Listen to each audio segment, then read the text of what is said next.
Hola. As you can see, I've been getting some sun. I am in sunny San Miguel de Allende, Mexico.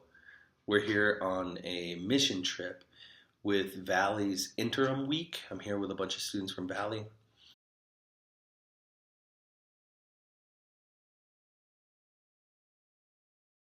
And what we're doing right now is we're hanging out at a ministry called Hogar de los Angeles. What it is it's a free daycare for single moms so that they can bring their kids and they can go to work. And then while the kids are there, they learn English and Spanish. It's like a preschool, basically.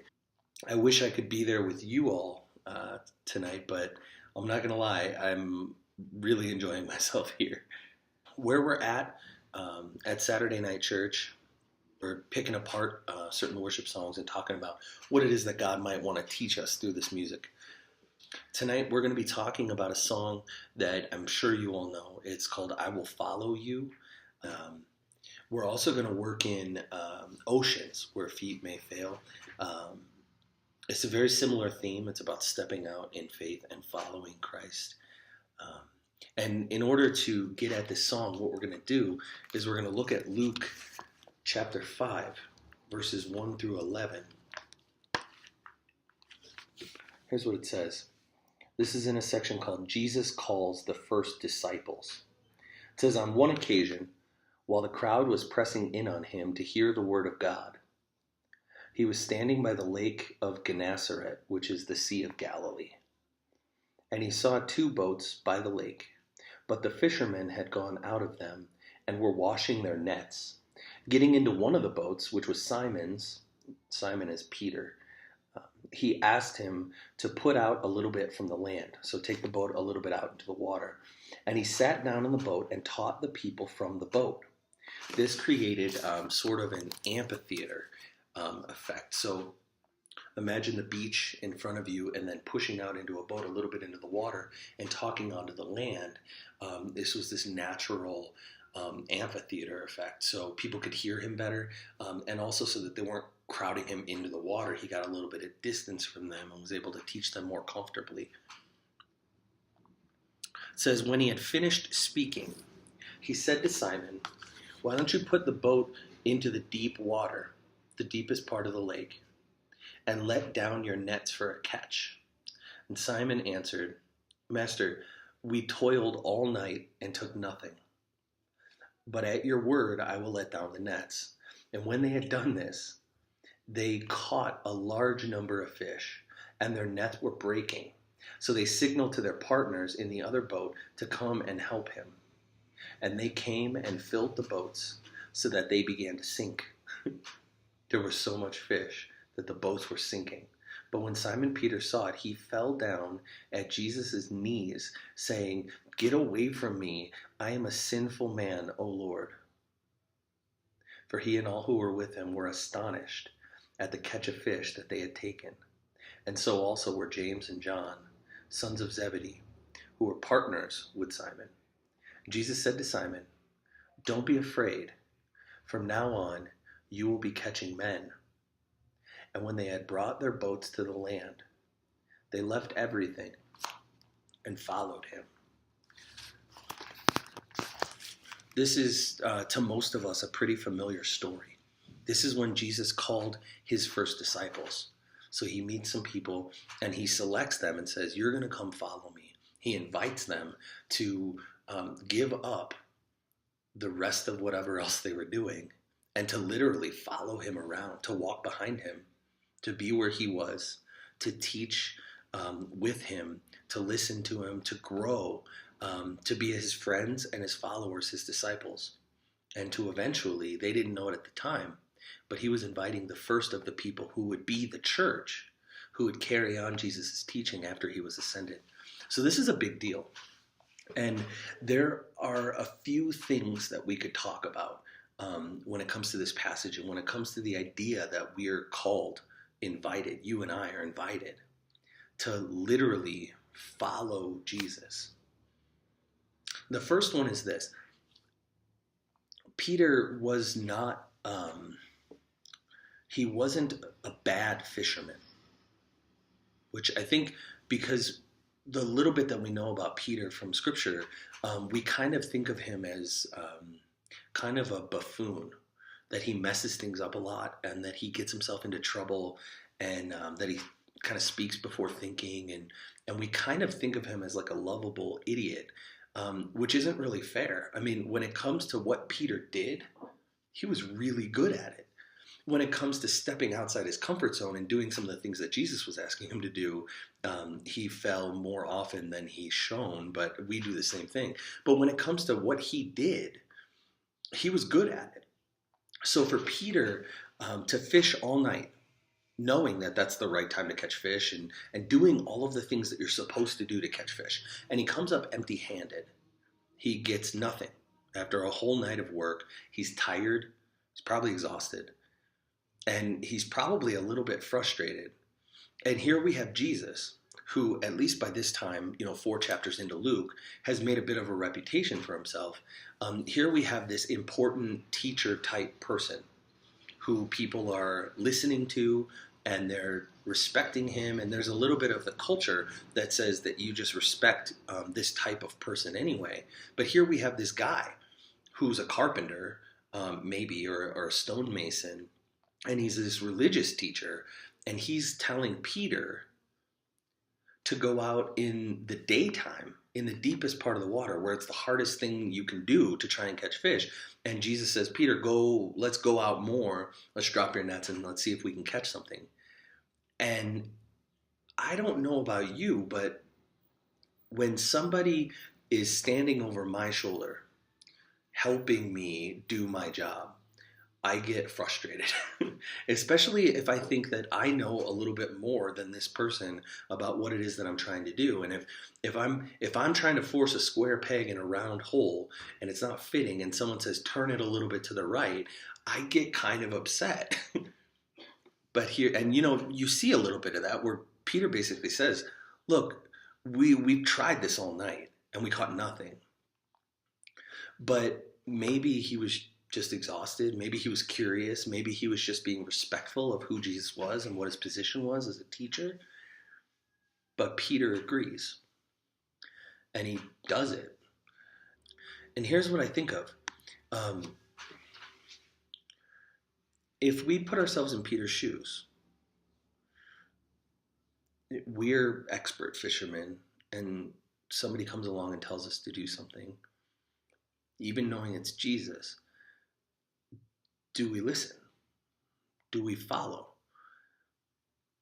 Assuming that Jesus is speaking to you, assuming that he's trying to teach you and he's trying to lead you and guide you, assuming he's giving you direction in your life. How hard is it for us to follow and for us to do what he says? That's one thing I want you to think about, just for the rest of this talk at least, is what are the ways in which Jesus is trying to move you deeper and invite you to do something in your life?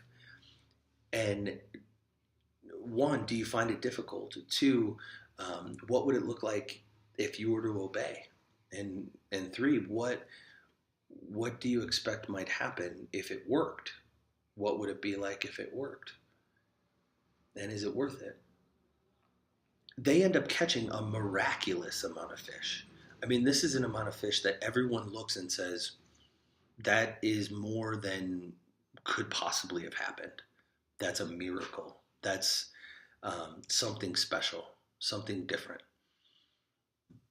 It's when the situation all adds up and the result is more than the sum of its component parts. So it's when you have 2 and 2 and you add them together and you get 17. That's a miracle.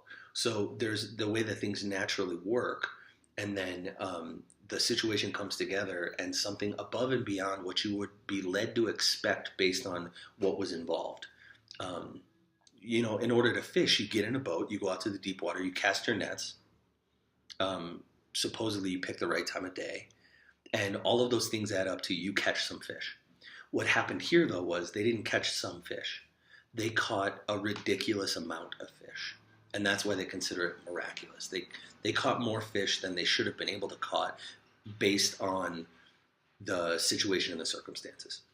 So here's the thing, here's the point.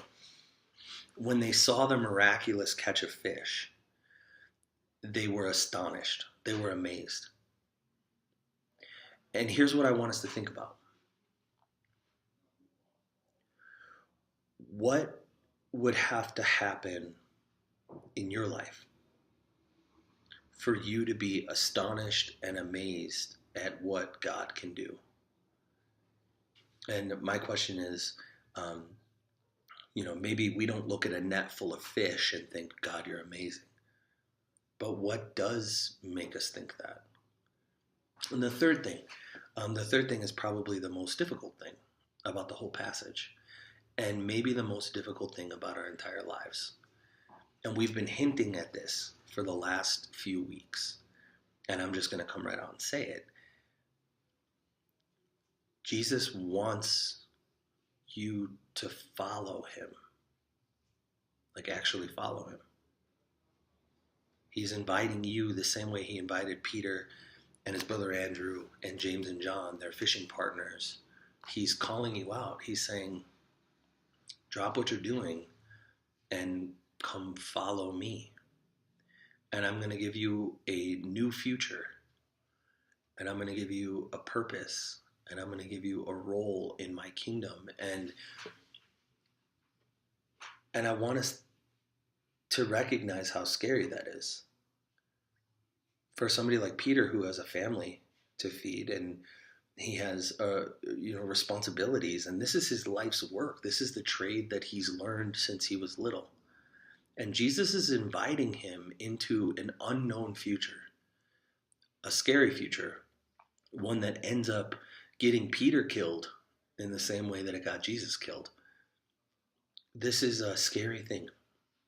And it's something that I think sometimes we just choose to ignore rather than to deal with and to ask questions about and to really ponder and to really search our souls about. What does it mean for you that Jesus is inviting you personally to follow him? What does it mean for you that Jesus wants to give you a future that he designs as opposed to one maybe that you design? What does it mean for you that Jesus wants to show you your purpose and give you your role? And are we open to that? Or would we rather choose ourselves? See, Peter went from having a life where he was primarily focused on taking care of himself and his family to Jesus says, now you're going to fish for people. And Peter, your specific role is you're going to be calling people into a relationship with me. And we all do that in a sense. But the move for Peter was from a small, tight focus of who he existed for, himself and his family, maybe his friends. And Jesus says, no, your life is going to be about other people primarily. And that you're going to live for the sake of other people, and you're going to die for the sake of other people. And your life is going to be about what my life has been about, says Jesus, which is the world. And I really believe that Jesus is calling each and every one of us into a moment like that, where he says, your focus isn't primarily on you and yours. He kind of blows up our circle of impact and influence and interest and says, I want to open your eyes and I want to open your heart to something bigger, to something more. And I want to give you a future that's a little bit bigger and a little bit more. And I want to give you a purpose that's about something bigger and about something more. And I don't know where you're at when it comes to struggling with this and to thinking through this, because this is one of the most difficult things that we ever have to think about. And it's the invitation that's present every day of our lives to step outside of ourselves and to think about existing for the sake of the world around us and the people that God's placed in our lives, as opposed to figuring out how the people that God's placed in our lives serve us, how we can serve them. That's a lot of talking, and this is what's really at the heart of both Luke chapter 5 verses 1 through 11, and at the heart of I Will Follow, and at the heart of Oceans. This is what's at the heart of the Christian life. And there's these three things that we talked about. Do we actually listen when God tries to direct us and give us things to do? Do we take that, or do we say, I already tried that, or that's not worth it, I don't want to do that? There's the here we have a miraculous catch of fish, and this changes the way they look at Jesus, and we wonder if we need our eyes to be opened and our minds to be changed and our hearts to be changed. What's it going to take from God to change the way you think about Him and what He wants to do in you and for you and through you? And then the third thing, leaving behind this other life and saying, I'm going to be about the things that Jesus are about, because He's inviting you into that. And He's saying, I will hold your hand and walk you into this new life. So what I hope we've done is we've set up a couple different prayer stations in the room. And we're going to play I Will Follow, and then we're going to play Oceans. And throughout the course of that time, that's a significant amount of time, what I want you to do is I want you to pray. And I don't know where you're at with all of those. Maybe you don't have time to get through all three stations, but on one side of the room, we have this image of a net full of fish. And I want you to look at the image, and I want you to pray about it, and I want you to think about if it's going to take anything more, if you're waiting on something from God, what is it that's going to change the way you think about Him? If you're still hesitant, or if you still haven't really quite figured out what all this is about and who God is and what He wants from you and stuff, just like it was that moment with the net and the fish that changed the way that these fishermen saw Jesus, what would it take to change the way you saw God?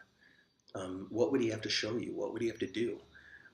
Pray about that. Think about that. This other thing is,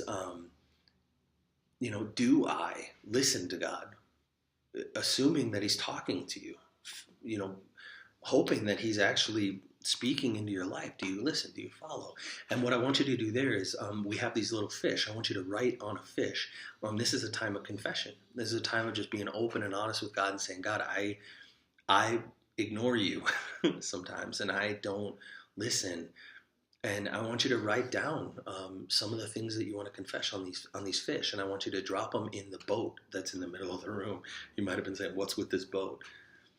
This third station is the boat. So, you write on your fish and drop them in the boat, and you have this time of confession, knowing that those sins are forgiven, that those times are not counted against you by God, and that He always speaks to you, even if you've hardened your heart in the past, or you've closed your ears to Him in the past.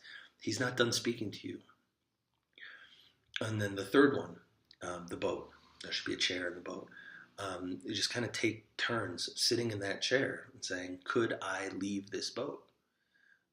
If the boat is your life, if it's your future, if it's your plans, if it's the things that you've stacked up to work through one by one in your life, could you get out of that boat and follow Jesus and say, maybe these are the same things that Jesus wants from me, but maybe not. And what's more important, my list, my goals, my future that I've planned, or following Jesus wherever He wants to take me? And what might that look like? Pray through that. So from Mexico, I pray God's blessing on your week and your thoughts and your prayers. I wish I could be there with you for this experience. I know it's going to be amazing. But I'll see you again in a week. God bless you.